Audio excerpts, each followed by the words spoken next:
फिर आगे सुनकर आगे लोगों तक पहुंचा दें, तो इस हदीस की जो खुशखबरी सुनाई गई है, ऐसे लोगों को उसमें मैं और आप भी शामिल हो जाए।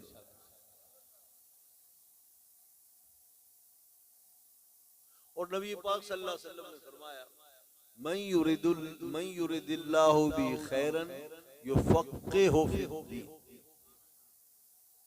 व इन्नमा अना क़ासिमुन वल्लाहु युअती। नबी पाक सल्लल्लाहु अलैहि वसल्लम ने इरशाद फरमाया, अल्लाह जिस शख्स के साथ भलाई का इरादा करता है सो दीन की समझ अता फरमाता है। और फरमाया, मैं तकसीम करने वाला हूँ, अल्लाह देने वाला है। अल्लाह देता है, मैं बांटता हूँ, और अल्लाह जो जो देता है मैं वो सब कुछ बांटता हूँ। और नबी पाक सल्लल्लाहु अलैहि वसल्लम ने फरमाया, नबी पाक सल्लल्लाहु अलैहि वसल्लम ने फरमाया कि अल्लाह ने मुझे जमीन की खजानों की चाबियां अता फरमाई। ओती तो मफातीह खज़ाइनिल अर्द, अल्लाह ने मुझे जमीन के खजानों की जितनी चाबियां थी ना सारी मुझे दे दी। और एक रिवायत में आया कि ओती तो मफातीह खज़ाइनिस समा, अल्लाह ने मुझे आसमान के खजानों की चाबियां अता फरमा दी। तो आसमान के खजानों की चाबियां अल्लाह ने हुजूर को दी, जमीन के खजानों की चाबियां अल्लाह ने हुजूर को दी। तो बताइए, जमीन और आसमान के खजानों के अलावा और क्या बचा है? तो अल्लाह ने अपने महबूब को इन सब खजानों का मालिक बना दिया। मालिक कौनैन है, वो पास कुछ रखते नहीं। अरे दो जहां की नेमतें हैं उनके खाली हाथ। और ला व रब्बिल अर्श, जिसको जो मिला उनसे मिला। ला व रब्बिल अर्श, जिसको जो मिला उनसे मिला। बटती है कौनैन में नेमत रसूलुल्लाह।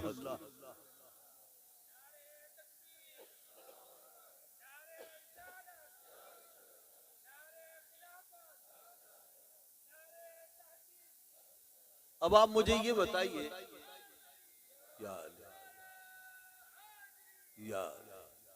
हज़रात मोहतरम ये फरमाइए, जमीन के खजानों की चाबियां अल्लाह ने अपने महबूब को दी, आसमान के खजानों की चाबियां अल्लाह ने अपने महबूब को दी।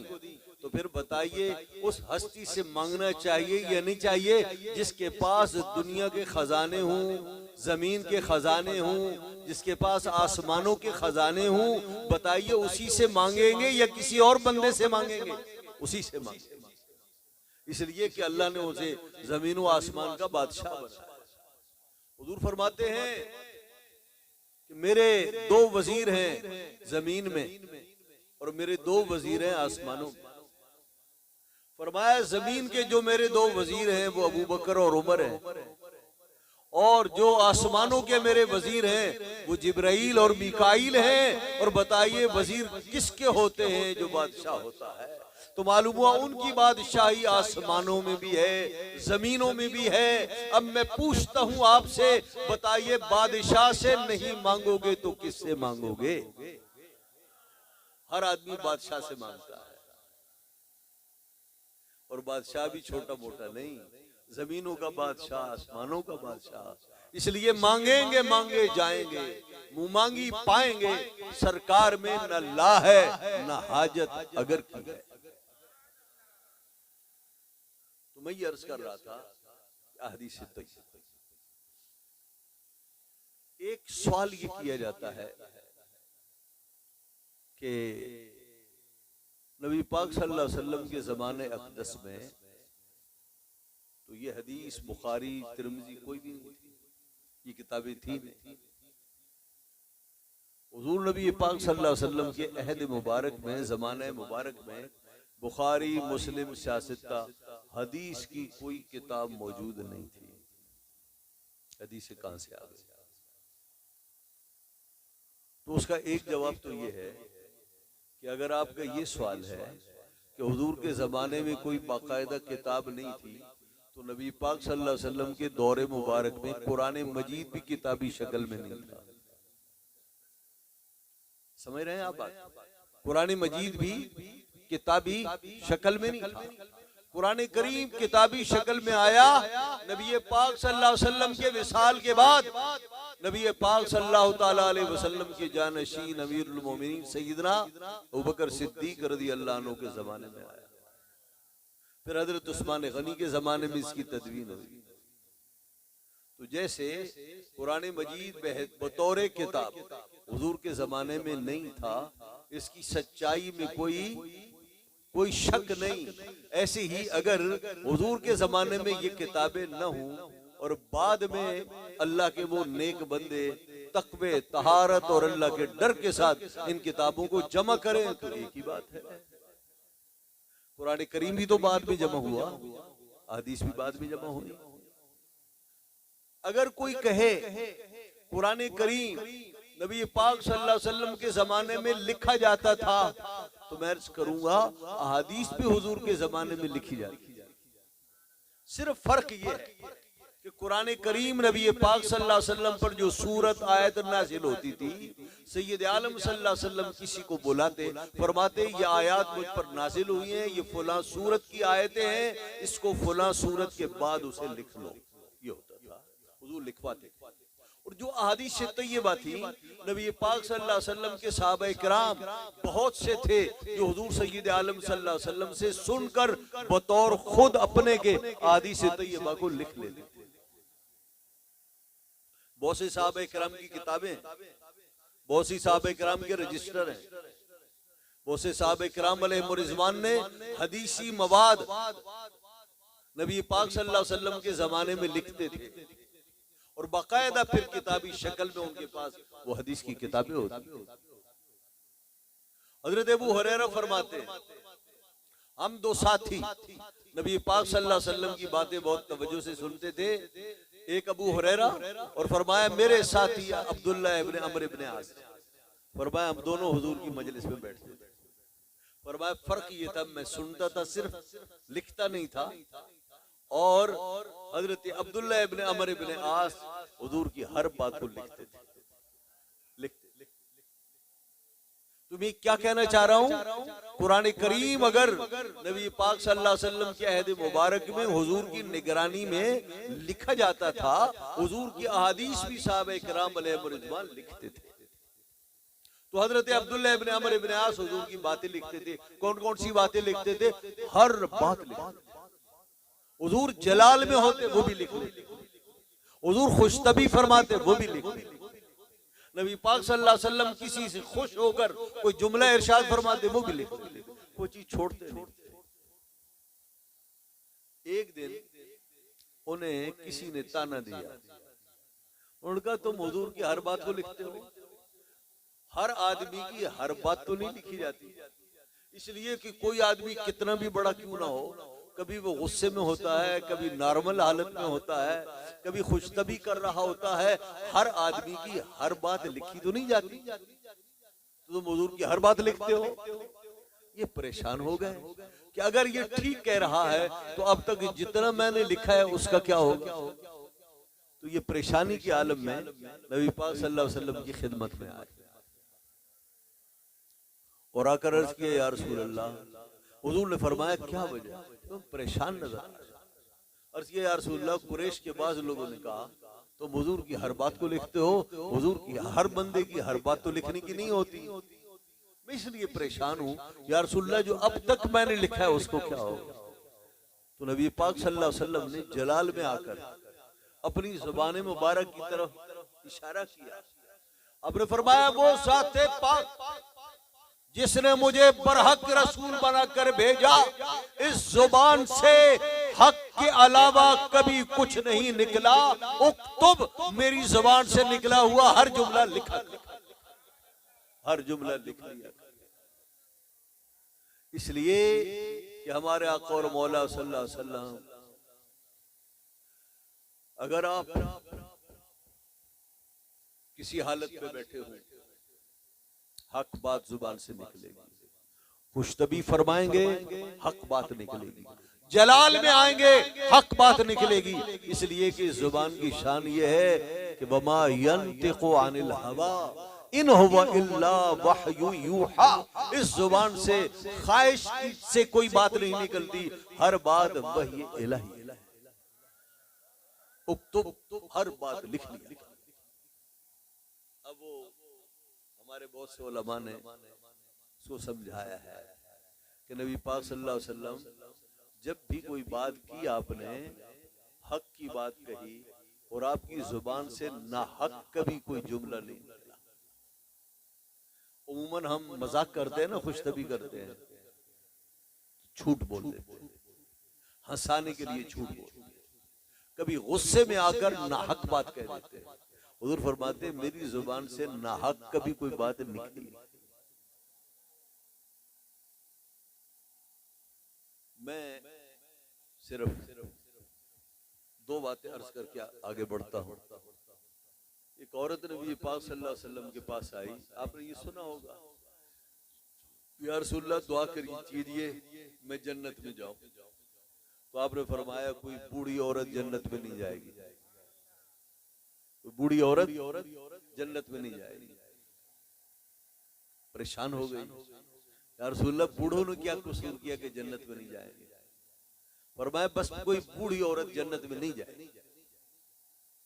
जब वो नहीं समझी, परेशान हुई, तो नबी पाक सल्लल्लाहु अलैहि वसल्लम ने फरमाया आप जन्नत में जाओगी बूढ़ी होकर नहीं, जवान होकर जाओगी। अब जन्नत में जाओगी लेकिन बूढ़ी होकर नहीं जाओगी, जवान होकर जाओगी। बताइए खुशतबी की और हक जुबान से हक के सिवा कुछ नहीं निकला। एक और साहबा है, अर्ज़ किया या रसूलल्लाह मैं सफर कर रहा था, मेरा ऊंट मर गया या ऊंट छूट गया, गायब हो गया, गुम हो गया, मुझे सफर पे जाना है, मेरा सफर है, मैं हुजूर की खिदमत में ऊंट लेने के लिए आया। क्या लेने आया हूं? ऊंट लेने के लिए। तो या रसूलल्लाह मुझे ऊंट दीजिए। आपने फरमाया ऊंट का बच्चा मिल सकता है। क्या? ऊंट का बच्चा मिल सकता है। अर्ज़ किया या रसूलल्लाह मैं बच्चे के क्या करूंगा, मैंने सवार होना है, उस पर सामान लादना है, मुझे तो ऊंट चाहिए। आपने फरमाया देखो भाई लेना है तो ऊंट का बच्चा ले लो। उसने जब ज्यादा वो बात की, बहस की, तो नबी पाक सल्लल्लाहु अलैहि वसल्लम मुस्कुरा दिए। आपने फरमाया भाई ऊंट ले जाओ, और हर ऊंट का बच्चा ही तो होता है, हर ऊंट का बच्चा तो होता है। तो बताइए आपने हंसाया भी, खुशतबी भी फरमाई, लेकिन बताइए ये खुशतबी हक से हटकर है, मबनी पर हक है। तो इसलिए इस जुबान से जो जुमला निकला बरहक निकला, तो मैं जलाल में आ जाऊं तो भी हक जुबान से निकलता है, खुशतबी फरमाऊं तो भी, और नॉर्मल हालत में तो।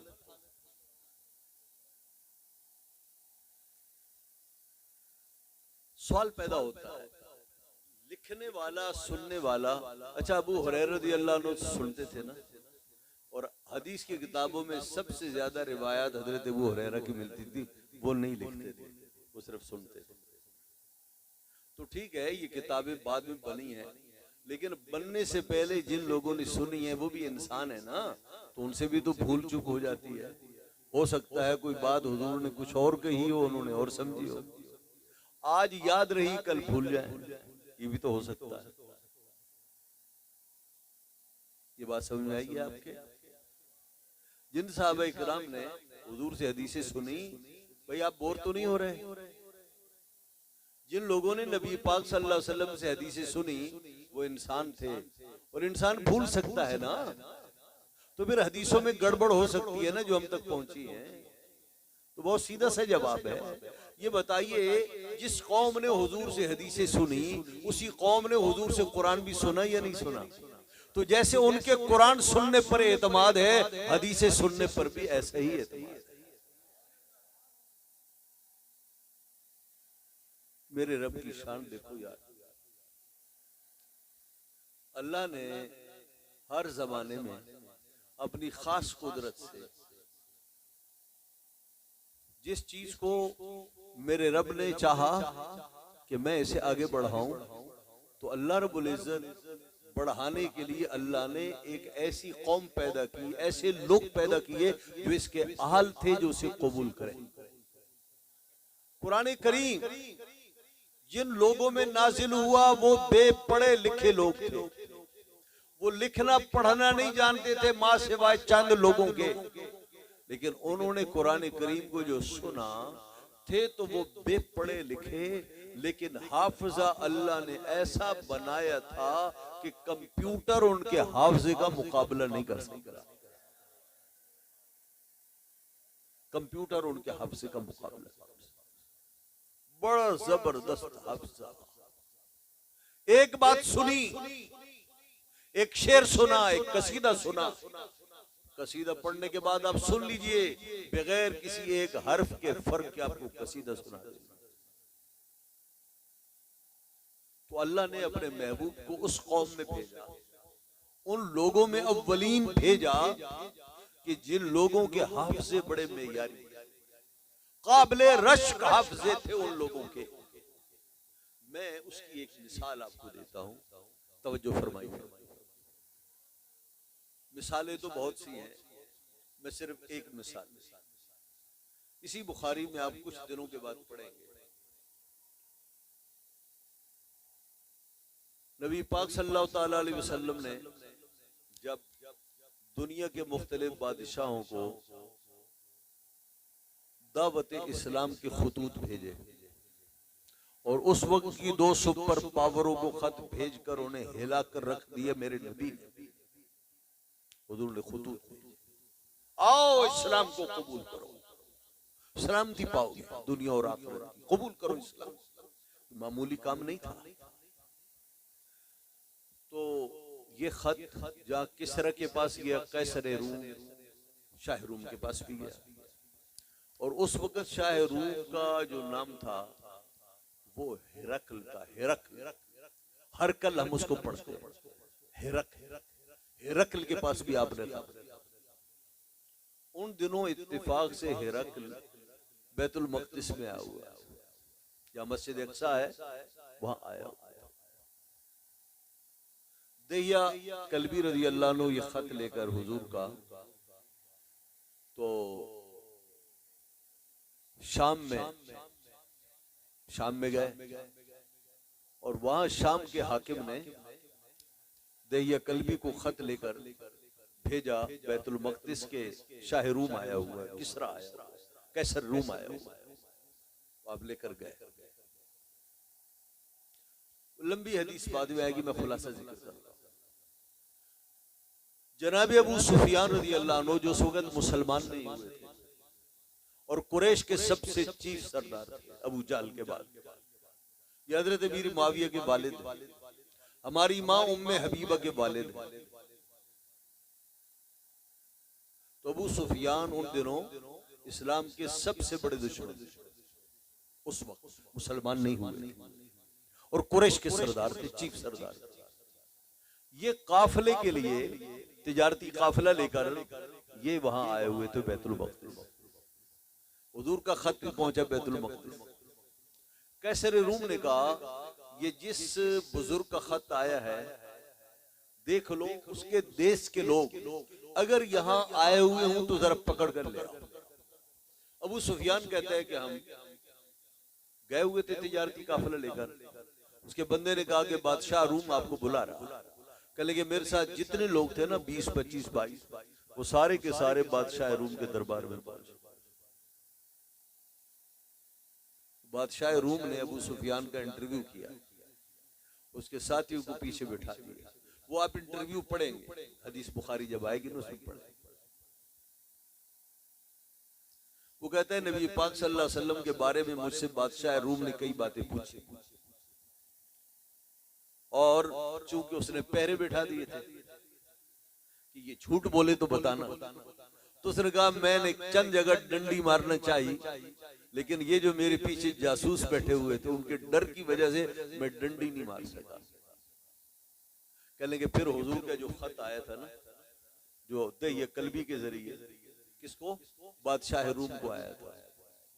तो हजरत अबू सुफियान कहते हैं हुजूर ने जो खत लिखा था उस खत का पूरा मजमून अबू सुफियान ने पढ़कर सुनाया कि उस खत में ये लिखा हुआ था। देख ले उनके हाफिज़े कितने मजबूत थे। मैंने बुखारी शरीफ पता नहीं कितने सालों से पढ़ा रहा हूँ, वो खत मुझे अभी तक याद नहीं। बस इब्तदाई कुछ अल्फाज याद है।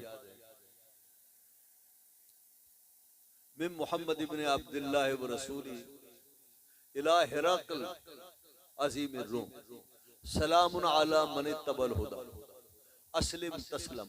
बस यहाँ तक मुझे याद है। जितना पढ़ा है तकरीबन 2 हिस्से और आगे खत है। तो ये अबू सुफियान ने जब मुसलमान हुआ, अबू सुफियान जब मुसलमान हुए फतह मक्का के बाद, तो उन्होंने हुजूर के चचा के बेटे अब्दुल्ला इब्ने अब्बास को वो खत सुनाया कि उस खत में ये लिखा हुआ। वो खत यहाँ भी है, बुखारी में भी है। वो खत जब आएगा तो आप पढ़कर मैं सुनाऊंगा। तो जो मैं कहना चाह रहा हूं ना, अभी मैंने वो बात कही नहीं। इतनी बात आपने समझ ली, इतनी बात तो समझ ली ना आपने। अबू सुफियान कहता है हुजूर ने सल्लल्लाहु अलैहि वसल्लम ने जो खत लिखा वो खत ये था। अब आप ऐसा करें कि वो खुतूत जो नबी पाक सल्लल्लाहु अलैहि वसल्लम ने कैसर और किसरा को भेजे थे, उनमें से बहुत से खुतूत आज भी इस्तांबुल की ऑडिटोरियम में मौजूद है, तुर्की में मौजूद। और कैसर के नाम पर जो खत लिखा वो भी, मुक़व्क़स मिस्र के नाम पर खत लिखा वो भी, बादशाह बहरीन के नाम पर खत लिखा वो भी। ये सारे खुतूत महफूज हैं और उनकी फोटो स्टेट करके दुनिया में फैला दी गई है। वो एक फोटो स्टेट मेरे घर में भी आया और लोगों ने फिर उसको, इसलिए कि वो जो खत है, वो जो लिखा हुआ है, वो अबू सुफियान ने बयान नहीं किया। अबू सुफियान ने जो खत बयान किया वो तो यहां लिखा, और वो जो खत मैंने पढ़ा और आप पढ़ेंगे वो तो असली खत है जो नबी पाक सल्लल्लाहु अलैहि वसल्लम ने लिखा। मिलाकर देख लीजिए, मैं चैलेंज से कहता हूं, एक हर्फ और नुक्ते का फर्क महसूस नहीं करें। अबू सुफियान उस वक्त मुसलमान नहीं था और मुसलमान हुआ उसके बाद। और ये बात है हिजरी 7 की जो हुजूर ने खत लिखे, और अबू सुफियान जाकर मुसलमान हुआ हिजरी 10 में। 3 साल के बाद मुसलमान हुआ। अरे 3 घंटे की बात हम भूल जाते हैं, यहाँ तो 3 बरस गुजर गए। और अब्दुल्ला इब्ने अब्बास को जाने कब उन्होंने बयान किया। अब आप गौर से सुनिए, अबू सुफियान मुसलमान नहीं था, 3 साल के बाद मुसलमान हुआ, और जाने फिर कितने अरसे के बाद हजरत अब्दुल्ला इब्ने अब्बास को उसने पढ़कर सुनाया। अब देखो, खत पढ़कर सुनाया हिरकल ने, उसे सुना अबू सुफियान ने, अबू सुफियान से सुना अब्दुल्ला इब्ने अब्बास ने, और फिर अब्दुल्ला इब्ने अब्बास से सुना उनके और शागिर्द ने, फिर और शागिर्द ने, फिर और शागिर्द ने, फिर और शागिर्द ने, फिर इमाम बुखारी ने, फिर इमाम बुखारी ने यहाँ लिखा। तो हजरत अबू सुफियान से लेकर इमाम बुखारी तक फर्ज कीजिए 10 आदमी हैं, वो 10 के 10 बंदे एक ही जुबान बोले, एक हर्फ का फर्क नहीं ला सकते। तो आप समझ गए कि अल्लाह ने जिन हीरो में ये कुरान और हदीस भेजा, उनके हाफिज़े कितने मजबूत थे। और सिर्फ वो नहीं, उनके करीब के जमाने तक के लोगों के हाफिज़े लाजवाब थे। इसलिए अल्लाह ने उनके लाजवाब हाफिज़े इसलिए बनाए ताकि ये पैगाम जो उसके महबूब का है और कुरान करीम जो उसने अपने महबूब के सीने पर नाजिल किया, ये जू का तू उम्मत तक पहुंचता है। ये वो वर्षा है जो सहाबा के जरिए, मुहद्दिसीन किराम के जरिए, अहलुल्लाह के जरिए, औलिया अल्लाह के जरिए, मुहद्दिसीन किराम के जरिए, अहले तक़वा और तहारत के जरिए ये जखीरा हमें मिला, ये खजाना हमें मिला है। ये हमारी खुशकिस्मती है। तो यहां तक क्या बात आ गई, हदीस की जरूरत हमें क्या है। और हदीस पाक महफूज सीनों से, महफूज जुबानों से, महफूज हाथों से इस उम्मत को मिला। और कुदरत खुदा की देखो यार, जब तक के किताबों की जरूरत नहीं पड़ी थी, अल्लाह ने हाफिज़े कंप्यूटर से पढ़कर अता फरमाए। जब किताबें बन गई, कौम का हाफिज़ा फिर कमजोर हो गया, इसलिए कि काम पूरा हो गया, दीन का काम पूरा हो गया। अब हाफिज जैसे भी हैं, याद नहीं है तो किताब खोल के पढ़ लो, मालूम हो जाएगा किताब में क्या लिखा हुआ है। अब ये जो बुजुर्ग हैं जिन्होंने ये बुखारी शरीफ को जमा किया है, जिसको हम सही बुखारी कहते हैं, क्या कहते हैं? सही बुखारी। सही बुखारी, इसको बुखारी इसलिए कहते हैं कि इस जिस बुजुर्ग ने इन हदीसों को जमा किया है वो बुखारी के रहने वाले थे। इमाम मोहम्मद इब्ने इस्माइल बुखारी। बुखारी इस किताब का पूरा नाम तो और है, लेकिन इसको शॉर्टकट नाम देते हैं बुखारी शरीफ। इसका नाम और है, इसका नाम थोड़ा सा लंबा है और इसका पूरा नाम है अल मुस्नदुस अल जामिउल मुस्नदुस सही अल मुख्तसर मिन उमूर रसूलुल्लाह सल्लल्लाहु अलैहि वसल्लम व सुननिही व अय्यामिही, ये पूरा नाम है। और ये पूरा नाम उस्ताद हदीस बुखारी पढ़ाने वाले को भी पूरी तरह याद नहीं रहता, बस दुनिया में मशहूर है बुखारी शरीफ। ये बुखारी शरीफ के नाम से मशहूर है, असल पूरा नाम हमने आपको पढ़कर सुना दिया। ये इमाम बुखारी कब के बुजुर्ग हैं, क्या शख्सियत है इनकी,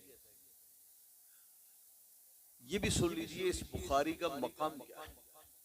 किताबुल्लाह के बाद सबसे सही तरीन किताब बुखारी और मुस्लिम है, और बुखारी और मुस्लिम में जमहूर उम्मत का मसलक ये है कि सबसे सही तर किताब बुखारी शरीफ है। सबसे पहला नंबर सेहत में कुरान करीम का, और उसके बाद बुखारी शरीफ का, फिर मुस्लिम शरीफ का, फिर और किताब। तो जिस किताब का दर्स हम सुनने सुनाने के लिए बैठे हैं वो किताबुल्लाह के बाद सबसे मोतबर किताब, सबसे सही किताब बुखारी शरीफ। इस बुखारी शरीफ को जिस हस्ती ने जमा किया है बड़ी मेहनत के बाद, उस बुजुर्ग का नाम है शेखुल इस्लाम अबू अब्दुल्ला मोहम्मद इब्ने इस्माइल बिन इब्राहिम बिन मुगीरा बिन बरदिस्बा, ये इनका नाम है नसब है। इमाम बुखारी जो है ये बचपन में यतीम हो गए थे, ये छोटे थे यतीम हो गए थे,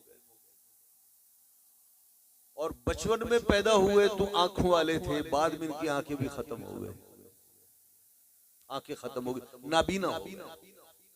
तो माँ दुआएं करती थी कि अल्लाह मेरे बच्चे की आंखें लौटा दे, इसकी आंखों की रोशनी वापस ले आ। रोती रोते रोते सो जाती। एक दिन जो वो बच्चे के लिए बहुत रोई, परेशान हुई, रोते रोते सो गई, तो ख्वाब में नबी पाक सल्लल्लाहु अलैहि वसल्लम के जद्दे अमजद अबुल अंबिया हजरत इब्राहिम खलीलुल्लाह अलैहिस्सलाम की ज़ियारत हुई।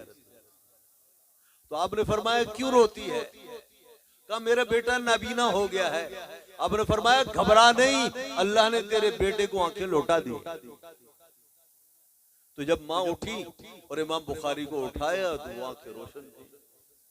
इमाम बुखारी फरमाते हैं हजरत इब्राहिम अलैहिस्सलाम की दुआ से अल्लाह ने मेरी आंखों को इतना कवी नूर बख्शा कि मैं चांद की रोशनी में लिखता था, पढ़ता था। यह इमाम बुखारी। हजरत इमाम बुखारी जुमे के दिन पैदा हुए, जुमे की नमाज के बाद, और 10 शव्वाल, शव्वाल की 10 तारीख, और सन था 194, सन 194, यानी दूसरी सदी की ये बुजुर्ग हैं। दूसरी सदी में पैदा हुए, तीसरी सदी में फौत हुए, और तीसरी सदी में ये बुखारी शरीफ लिखी गई। पैदा हुए जुमे को और वफात हुई हफ्ते को। हफ्ते को वफात हुई नमाज इशा के करीब, और अगले दिन ईद उल फित्र थी, ईद उल फित्र को, और ईद के दिन फिर दफन हुए जोर के बाद। और ये हिजरी सी 256, 256, और उम्र मुबारक की सिर्फ 62 साल, 60 और 2 62 साल उम्र मुबारक, और 62 साल भी पूरी नहीं। बहुत बड़ा जनाजा हुआ, जब कब्र में डाला गया तो आपकी कब्र खुशबू से महक उठी। लोग ज़ियारत के लिए आते थे और कब्र से खुशबू ऐसी आती थी जैसे किसी ने कस्तूरी डाल दी है। और लोग तबर्रुक के लिए, बरकत के लिए आपकी कब्र की मट्टी उठा उठा के ले जाते थे। खतरा पैदा हो गया कि ऐसा ना हो कि इमाम बुखारी की कब्र खुल न जाए।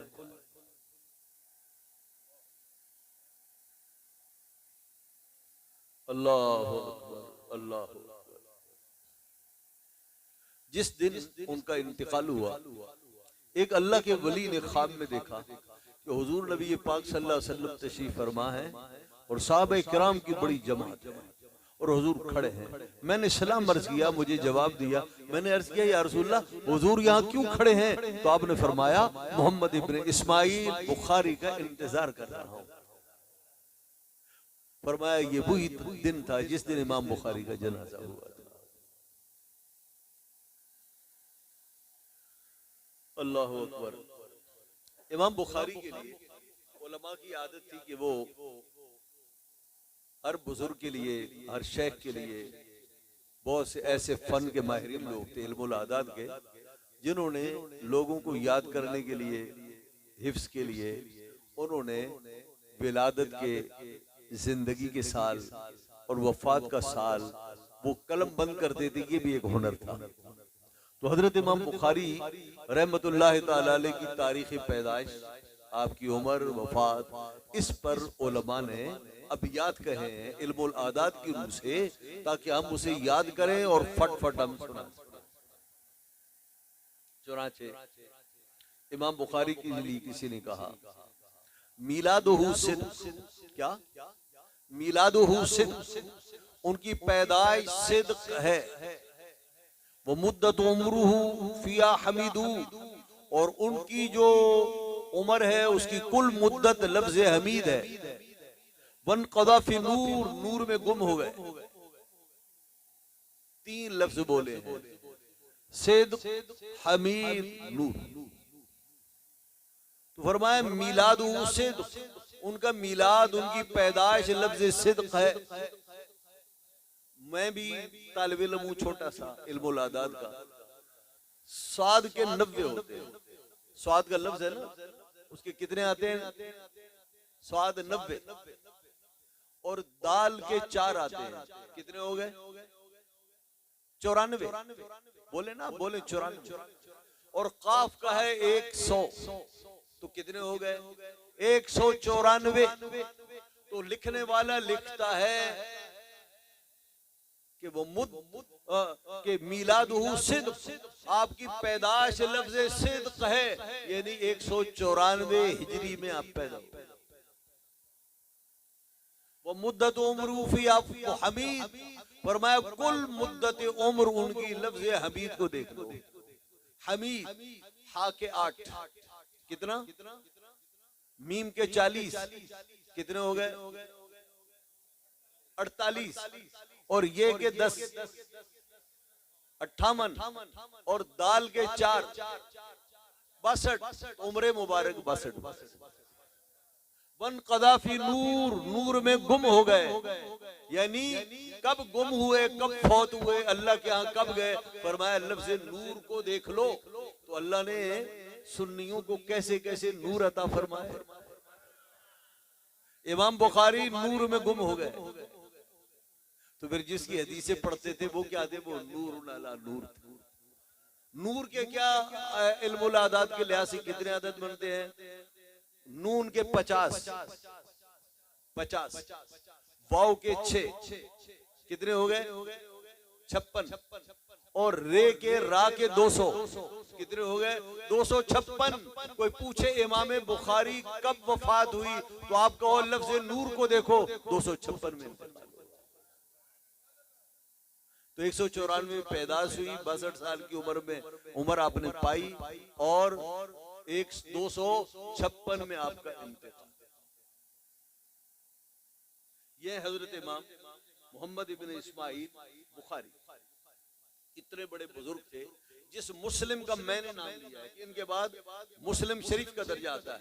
मालूम है मुस्लिम शरीफ जिस बुजुर्ग ने लिखी है वो इमाम बुखारी का शागिर्द है, और इमाम बुखारी से इतनी अकीदत थी, वो आते थे तो कहते थे मुझे अपने पाँव चूमने दे। हजरत इमाम बुखारी के पाँव चूम, इतना बड़ा आदमी था हजरत इमाम बुखारी। आज मैं चाहता हूं कि ये मामलात जरा मुकम्मल हो जाए। हजरत इमाम बुखारी ने जब ये किताब लिखी तो मालूम है कितने प्यार और अकीदत से लिखी। इमाम बुखारी फरमाते हैं मैंने जब जब हदीस दर्ज की ना बुखारी में, तो फरमाया कि मैं गुस्ल करता था, मैं 2 रकात नमाज पढ़ता था, नफिल पढ़कर फिर मैं उस हदीस को दर्ज करता। यहाँ तक कि हदीसों के जो उन्वान मैंने कायम किए हैं, फरमाया इन उन्वानों के लिए भी मैं गुस्ल करता था, मैं 2 रकात नफिल पढ़ता था, फिर मैं बाप का नाम तजवीज करता था। अब मुझे ये बताइए किसी सहाबी ने हदीस बयान करने से पहले फरमाया हो मैं गुस्ल भी कर लूं और मैं 2 रकात नफिल पढ़ लूं? किसी सहाबी से साबित नहीं है, नबी पाक सल्लल्लाहु अलैहि वसल्लम के अमल से भी साबित नहीं है। ये इमाम बुखारी का ये अमल है, तो फिर इमाम बुखारी को बिदअती कहो ना, बिदअती कहो, ये तो बिदअत है ना। किसी सहाबी ने हदीस बयान करने से पहले ये इल्तिजाम नहीं किया कि मैं गुस्ल भी करूं, 2 रकात नफिल पढ़ूं, और जिस हस्ती ने वो हदीसें बयान की हैं उनसे भी ये साबित नहीं, इमाम बुखारी से साबित है। तो अगर हुजूर के ने जो चीज न की हो, साहबे किराम ने न की हो, वो बिदअत हो, तो फिर बताओ इमाम बुखारी पर क्या फतवा लगाओगे? तो इमाम बुखारी पर तो फतवा नहीं लगाते ना, फिर सुन्नियों को भी फतवे से माफ कर दो। तो हजरत इमाम बुखारी रहमतुल्लाह ताला अलैह ने बुखारी शरीफ मालूम है कितने अरसे में लिखी? 16 साल लग गए। 16 साल में आपने ये किताब मुकम्मल फरमाई। इमाम बुखारी खुद फरमाते हैं ये मत समझो मेरे पास हदीसें सिर्फ इतनी थी जो मैंने लिख दी, फरमाया मुझे लाखों हदीसें याद है, उनमें से मैंने चंद हजार का इंतखाब किया है। और इस बुखारी में कुल कितनी हदीसें हैं? 7275। कितनी? 7275। चूंकि बुखारी शरीफ में एक ही हदीस 6 जगह 10 जगह पर मौजूद है, इन मुकर्ररात को निकालो तो बुखारी शरीफ की कुल हदीसें 4000 है। ये बातें आपको याद होनी चाहिए ना, इसलिए कि आप बुखारी शरीफ के स्टूडेंट बन रहे हैं ना, तो ये चीजें इब्तदाई याद होनी चाहिए। इमाम बुखारी का नाम क्या है? मोहम्मद इब्न इस्माइल बुखारी। इमाम बुखारी कब पैदा हुए, किस सन में पैदा हुआ? 194 में। कितनी उम्र पाई? 62 साल। कब इंतकाल हुआ? 256 में। कितनी हदीसें उन्होंने जमा की? 7275। और मुकर्ररात को निकालो तो कुल हदीसें बनती हैं 4000। ये 2 जिल्दें हैं जिनमें 4000 हदीसें मौजूद हैं।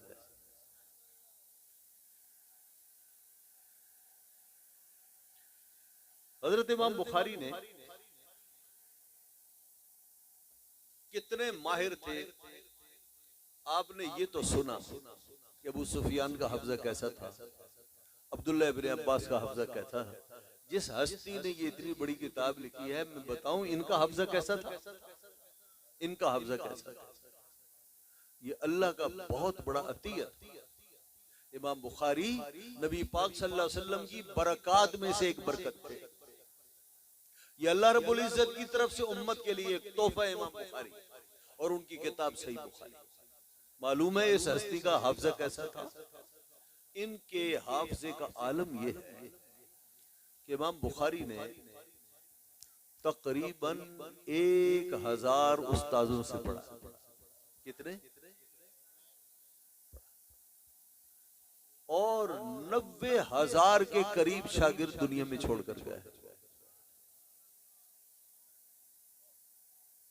और हजरत इमाम बुखारी के हाफजे का आलम ये था कि बड़ी शोहरत हुई ना आपकी दुनिया में, और बेनजीर हाफजे की वजह से तो इमाम बुखारी को अहले बगदाद ने, उलमाए बगदाद ने दावत दी कि आप जरा बगदाद शरीफ आए।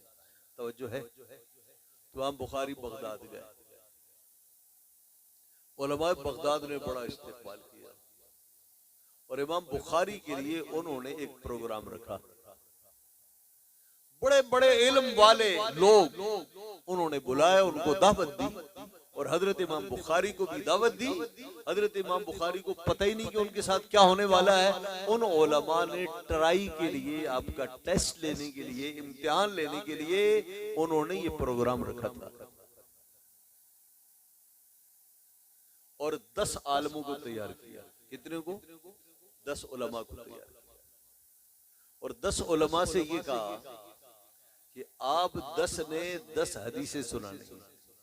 10 आपने सुनानी है, 10 आपने, 10 आपने, 10 आपने, 10। आपको याद है कि मैंने हदीस पढ़ी आपको, हद्दसना अल-हुमैदी, हद्दसना फुलान फुलान फुलान फुलान। हदीसों की जान ये अल्फाज होते हैं, इसको कहते हैं सनद। यानी हदीस को नबी पाक सल्लल्लाहु अलैहि वसल्लम से लेकर इमाम बुखारी तक जिन सहाबा ने, ताबीन ने, तबा ताबीन ने, उनके शागिर्दों ने इमाम बुखारी तक जो बयान किया है, इन अफराद के मजमूए को सनद कहते हैं। और हदीस बगैर सनद के मोतबर नहीं होती। ठीक है? तो अब आपको कहा आप ये 10 हदीसें पढ़े, हदीसें वो यूं भाई, लेकिन इसकी सनद उसके साथ लगा दो और उसकी इसके साथ लगा दो, उसकी इसके साथ लगा दो। समझ में आ रही है बात? तो आप 10 हदीसें पढ़ेंगे और हर हदीस के साथ सनद वो लगाओ जो उसकी असली सनद नहीं है। किसी हदीस की सनद इसके साथ मिला दो, उस हदीस के साथ किसी और की मिला दो, फिर उसके साथ और मिला दो। ये जो सनदें थी ये जाली थी, हदीसें जाली नहीं थी। हदीसों का मतन वही था, लेकिन जो सनद थी वो जाली। तो कितने लोग थे और हर एक को कितनी हदीसें दी? 10। एक आलिम खड़ा हुआ, इमाम बुखारी आए, कहने लगे हुजूर मैं एक हदीस पढ़ता हूं और आप जरा बताइए आप इस हदीस को जानते हैं? और मैं पढ़ो। उन्होंने हदीस पढ़ी, एक सनद लगाई और आगे नबी पाक सल्लल्लाहु अलैहि वसल्लम की हदीस पढ़ी। तो उन्होंने पूछा हल तारिफ हाज़ा, आप इस हदीस को जानते हो? फरमाया नहीं। वो जो मतन था ना उसको तो इमाम बुखारी जानते थे ना, लेकिन हदीस जो कहलाएगी वो सनद और मतन मिलकर कहलाएगी। आप इस हदीस को जानते हो? फरमाया नहीं। उसने कहा मैं एक और हदीस पढ़ता हूं, वो जाली सनद के बाद वो भी हदीस पढ़ी। कहा आप इसको जानते हैं? फरमाया नहीं। 10 हदीसें पढ़ी, हर एक के जवाब में इमाम बुखारी ने ना कहा, मैं नहीं जानता। अब अहले इल्म तो अंदर ही अंदर से हैरान थे, जो पब्लिक थी वो भी हैरान थी। वो कह रही थी इतना बड़ा इमाम और हदीसें 10 पूछी है, एक भी नहीं आई, ये कैसा इमाम है? तो लोग मायूस से होने लगे। दूसरे से कहा, दूसरे ने कहा जी मैं पढ़ता हूँ 10 हदीस से, आप जरा बताइएगा। उन्होंने कहा इस हदीस को आप जानते हैं? फरमाया नहीं। 10 पढ़ी, फरमाया मैं एक को भी नहीं जानता। यहाँ तक कि 10 लोगों ने 10 हदीसें पढ़ी, तो कुल कितनी हदीसें हो गई? 100 हदीसें इमाम बुखारी से पूछी गई। इमाम बुखारी ने हद हदीस के जवाब में कहा ला आरिफ, मैं नहीं जानता। अब उलमा अंदर ही अंदर से जान रहे थे ये क्या बला है, और जो आमतुन नास थे वो कह रहे थे सुना क्या है और देखा क्या है। सुनते कुछ और थे, देखा कुछ, दूर के ढोल सुहाने। अब इमाम बुखारी की बारी है। इमाम बुखारी खड़े। अब इमाम बुखारी का खुदादाद कुव्वत हाफ़िज़, आपने फरमाया आपने पहली हदीस इस तरह पढ़ी है, यह हदीस इस तरह नहीं, उसकी सनद इस तरह से है। आपने दूसरी हदीस यूं पढ़ी, वो यूं नहीं, वो इस सनद के साथ मरवी है। आपने तीसरी हदीस इस सनद के साथ पढ़ी, नहीं, उस मतन और उस हदीस की सनद तो ये है। 100 सनदें जाली पढ़ दी, 100 सनदें सही पढ़ दी। लोगों ने कहा कमाल ये नहीं कि इमाम बुखारी ने असली सनदें सुना दी, इसलिए कि वो तो हाफिजुल हदीस थे। कमाल ये है जो जाली सनद थी, जिस तरतीब से पढ़ी थी इमाम बुखारी को उसी तरतीब से याद थी। बताइए जिनके हाफिजे ऐसे हो, जो अपने नबी मोहतरम सल्लल्लाहु अलैहि वसल्लम क्या मोजज़ा कहलाने के लायक हूं, तो फिर बताइए उनके जरिए से जो ये हदीसें पहुंची है, मुसलमान को इत्मीनान होना चाहिए या नहीं? ये वो हस्तियां हैं जिन्होंने दुनिया की खाके छानी, और इसलिए छानी कि हुजूर की सही हदीसों को गलत हदीसों जो जुदा करके एक निखरा हुआ सुथरा जखीरा नबी पाक सल्लल्लाहु अलैहि वसल्लम की हदीस का और आपकी फरमूदात और इरशादात और आपके अक़वाल व अफ़आल का आपकी उम्मत तक पहुंचाया जाए, ये एहसानात है इन मुहद्दिसीन का उम्मत मुस्लिमा पर, हमारी गर्दनों पर इनका बड़ा एहसान। तो हज़रात मोहतरम, जिस बुखारी शरीफ को हम पढ़ने जा रहे हैं और आप सुनने जा रहे हैं, इसकी शान ये है। तो आज इतना काफी है। हमने हदीस से पहले जो चीजें बहुत ज्यादा जरूरी थी, अहम चीजें थी, वो हमने आज आपको समझाई, ताकि जब आप हदीस पढ़ें तो आपके ज़हन में किसी किस्म का कोई शक और शुबा ना आए। तो अल्लाह रब्बुल इज्जत इन उलमा, इन मुहद्दिसीन की कब्रों को अपने नूर रहमत से भर दे, और इन्होंने जो उम्मत पर एहसान किया, अल्लाह इसका इन्हें बेहतरीन बदला अता फरमाए। और शाह साहब ने और इससे पहले जिन जिन हजरात ने महफिलें की, दरस बुखारी की, और जो आइंदा करेंगे, अल्लाह रब्बुल इज्जत उनके घरों को अपनी रहमत के नूर से चमका देगा। वस्सलामु अलैकुम व रहमतुल्लाहि व बरकातहू।